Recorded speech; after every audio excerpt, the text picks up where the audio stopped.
دیکھیں، پہلی بات تو یہ ہے کہ ہمیشہ اکانومی کا اثر ہوتا ہی سیلریڈ کلاس کے ہوتا ہے.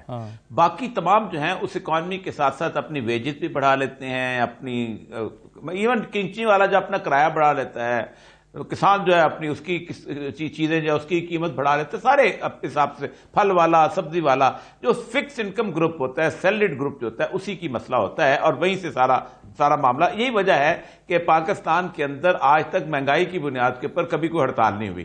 کیونکہ ظاہر بات ہے سیلریڈ والا بیچارہ اتنا پھنسا ہوا تھا اپنے کام کے اندر، اپنے دھندے کے اندر، کہ کبھی وہ بیچارہ ساری زندگی روتا رہا، ہر چیز پہ چھایا سناٹا، 20 روپے من ہے آٹا، کوئی نہیں بولا. ذوالفقار علی بھٹو صاحب نے تاشقند کا نعرہ لگایا، پوری دنیا باہر نکل آئی. 77 کی موومنٹ بھی اس طرح سے. اکنامک صورتحال جو ہے پاکستان کی بڑی اس وقت کرٹیکل ہے.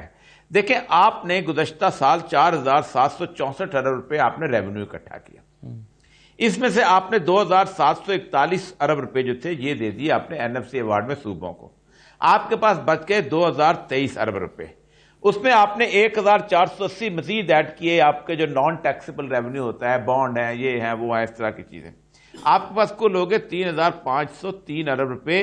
آپ نے اس میں سے قرضے کی قسط ادا کی 2739 ارب روپے. آپ کے پاس بچ گئے 754 ارب روپے.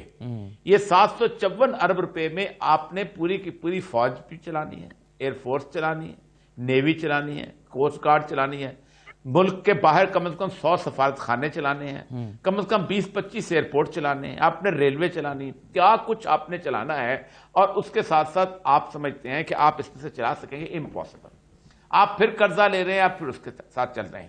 17 ارب ڈالر کا قرضہ تھا، 17 ارب ڈالر کا 1988 کو، کہ جب اس نیا جو جمہوری دور آیا جس نے ایک مشرف کے 8 سال بھی ہیں.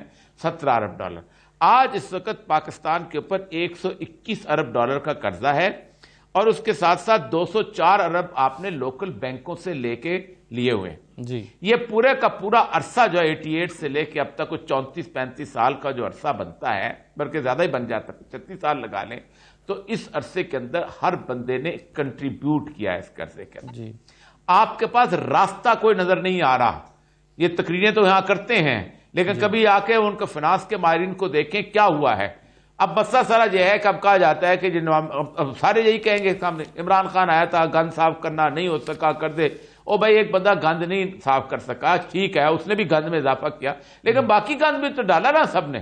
اب یہ ہونا یہ چاہیے تھا کہ تمام سیاسی پارٹیاں ایک خاص قسم کی ایمرجنسی کے طور پہ اکٹھی ہوتی اور اس ملک کی صورتحال کو ٹھیک کرتی.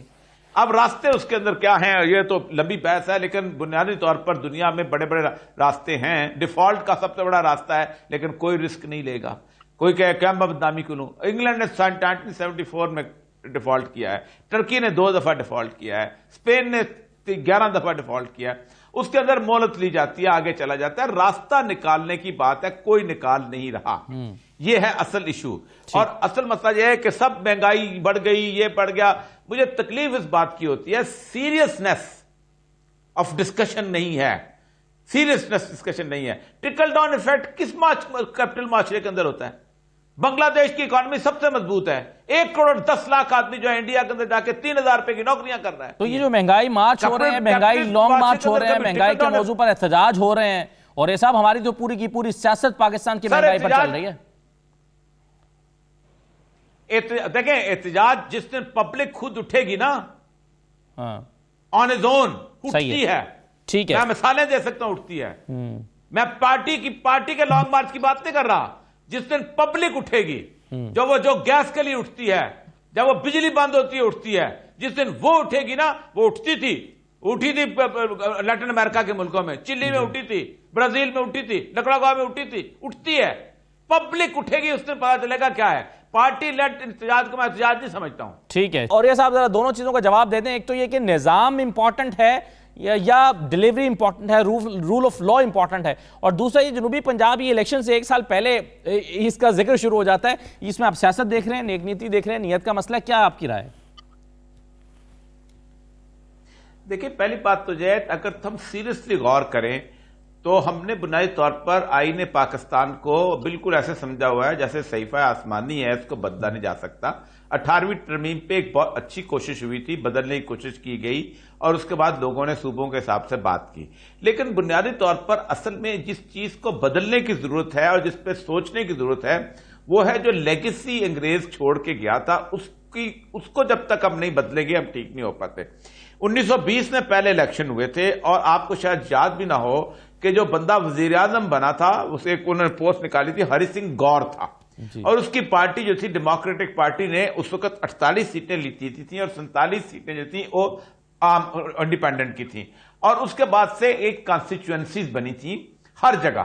یہ نثار علی خان کے دادا کی کانسٹیچوئنسی ہے، شاہ محمود قریشی کے پردادا کی کانسٹیچوئنسی ہے، یا جتوئی صاحب کے پردادا کی کانسٹیچوئنسی ہے۔ ان لوگوں کو انگریز نے بنیادی طور پر مراد دی تھی، کسی کو اس نے ریزیڈنٹ مجسٹریٹ لگایا تھا، ایک بھائی کو آنرری کیپٹن لگایا تھا، تیسرے بھائی کو اس نے اپنا تحصیلدار میں لگایا تھا، چوتھے کو کہا تھا تم سیاست کرو۔ لوگوں کو ایک بندہ مل گیا تھا، خاندان مل گیا تھا جو گھنٹہ گھر بن گیا تھا۔ اب یہ کانسٹیچوئنسی پالیٹکس جہاں پر صدارتی نظام دنیا میں آیا ہے یا اب تو پارلیمانی نظام بھی آیا ہے، تو انہوں نے ان کانسٹیچوئنسی سے نجات حاصل کی ہے۔ پہلے نمبر پہ وہ کرتے یہ ہیں کہ وہ کہتے ہیں پرپورشنل ریپرزنٹیشن کرو، براہ راست ووٹ لو۔ یہاں پر ہوتا ہے 15% ووٹ لینے والا جو ہے وہ اسمبلی میں پہنچ جاتا ہے، 65% 70% والوں کی نمائندگی کوئی نہیں ہوتی۔ وہ کہتا ہے جس پارٹی کو جتنے ووٹ ملیں، 1 لاکھ ملیں 1 سیٹ لے لے، 10 لاکھ ملیں 10 سیٹ لے لے، اور اس کے حساب سے پارٹی اپنے نمائندے بھیجے۔ اس طرح وہ رفٹ نہیں ہوتی۔ جہاں فرانس میں انہوں نے کیا ہے نا، یا جرمنی میں کیا ہے، چانسلر بنایا، تو انہوں نے پہلے یہ کام ختم کیا۔ دوسرا، ہم نے جو اکائیاں 4 بنا لی ہوئی ہیں نا، یہ انگریز کی لائن کھینچی ہوئی ہیں۔ سندھ کی لائن انگریز نے کھینچی تھی، ورنہ سندھ تو لاہور تک آتا تھا۔ پنجاب کی لائن جو وہ بھی انگریز نے کھینچی تھی، ورنہ رنجیت سنگھ تو کابل تک جا کے حکمران تھا۔ اسی طرح بلوچستان کی بھی، برٹش بلوچستان اس کے لیے۔ اب ہر ایک جگہ پہ اکائیاں مختلف قسم کی ہیں۔ اب بلوچستان میں کم از کم 3 اکائیاں ہیں، بروئی ہیں، بلوچ ہیں اور پٹھان ہیں۔ اب مجھے یاد ہے اچھی طرح کہ 80s کے اندر لڑائی شروع ہوئی تھی، مہینہ کرفیو لگانا پڑ جاتا تھا۔ اب تو سر اس میں باٹم لائن کیا ہے، صدارتی نظام یا پارلیمانی نظام؟ آپ بیٹھو نہیں، پارلیمانی بھی رکھنا ہے آپ کو، تو کم از کم آپ کو ایک سیریسنس کے تحت کانسٹیچوئنسی پالیٹکس۔ 97 ملک ہیں دنیا میں جو کانسٹیچوئنسی سے نکل چکے ہوئے ہیں، جو سمجھتے ہیں کہ آئیڈیالوجی کی بنیاد پہ ووٹ لینے چاہیے۔ ہوتا کیا کام، میں ہم نے الیکشن 6 کرائے ہوئے ہیں، کوزا صاحب نے بھی لڑے ہیں، اپنا سینٹرل علی ظفر صاحب کے والد بھی اس میں سیاست میں رہے، خود بھی اپنے ہمیں پتہ ہے کہ الیکشن کا فنامنا کیا ہوتا ہے۔ چلے میں ایک چھوٹا سا بریک لے لوں، میں دو امپورٹنٹ بالکل صحیح اور پٹھان ہے۔ اب مجھے یاد ہے اچھی طرح کہ 80s کے اندر لڑائی شروع ہوئی تھی، مہینہ کرفیو لگانا پڑ جاتا تھا۔ تو سر اس میں باٹم لائن کیا ہے، صدارتی نظام یا پارلیمانی نظام؟ آپ بیٹھو نہیں، پارلیمانی بھی رکھنا ہے آپ کو، تو کم از کم آپ کو ایک سیریسنس کے تحت کانسٹیچوئنسی پالیٹکس۔ 97 ملک ہیں دنیا میں جو کانسٹیچوئنسی سے نکل چکے ہوئے ہیں۔